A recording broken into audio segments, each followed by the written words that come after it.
I was told to say an anecdote. Anecdotes are easy. So I thought to myself, what kind of anecdote can I tell these people who really have more important things to do? And I figured I'm going to tell you how Spider-Man came into being.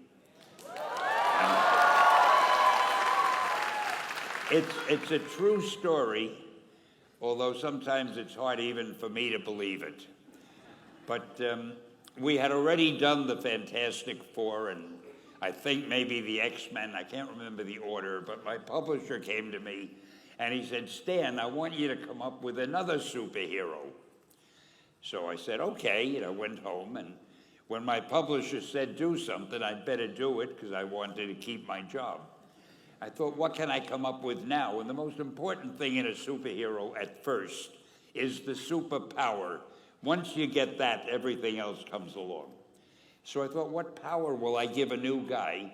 And I saw a fly crawling on the wall. And I said, hey, if I could get a superhero that could stick to walls and crawl on them, man, that would be cool. And I thought that was good. Now I needed a name. So I said, well, let's see, Fly Man, Mosquito Man. I got down to Spider-Man. Spider-Man. It just sounded dramatic. So, okay, I had my hero. I had his power, his name. And then I figured, just for fun, I'm going to give him personal problems. Because except for you people that your lives are perfect, but most other people have personal problems. And then I thought I'd make him a teenager, because there were no teenage superheroes that I knew of at the time. So armed with all that wonderful material, those great ideas, I ran into my publisher's office and I told him. This was my reaction, the reaction he gave me. Stan, that is the worst idea I have ever heard. First of all, and he started to give me his, because he's a very logical man, very intellectual. First of all, people hate spiders, so you can't call a hero Spider-Man. You want him to be a teenager? Teenagers can only be sidekicks. And you want him to have personal problems?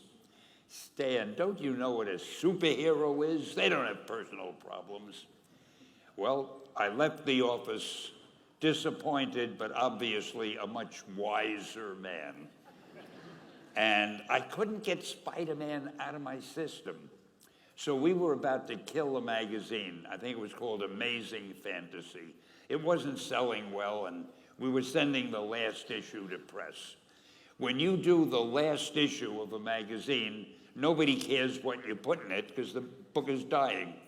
Just to get it out of my system, I put Spider-Man in Amazing Fantasy, feature him on the cover, forgot about it. A month later, all the sales figures came in. My publisher came racing into my office. Stan, you remember that character we both loved so much, Spider-Man? He said, let's do him as a series. Now, why am I telling you this? Besides the fact that I have to kill a little time. If you have an idea that you genuinely think is good, don't let some idiot talk you out of it.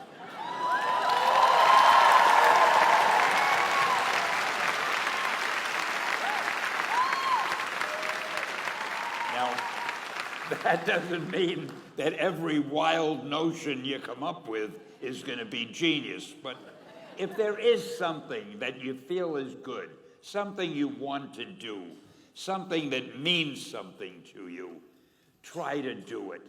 Because I think you can only do your best work if you're doing what you want to do, and if you're doing it the way you think it should be done, and if you can take pride in it after you've done it, no matter what it is.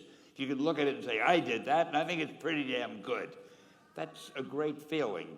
So don't let idiots talk you out of something that you think is good.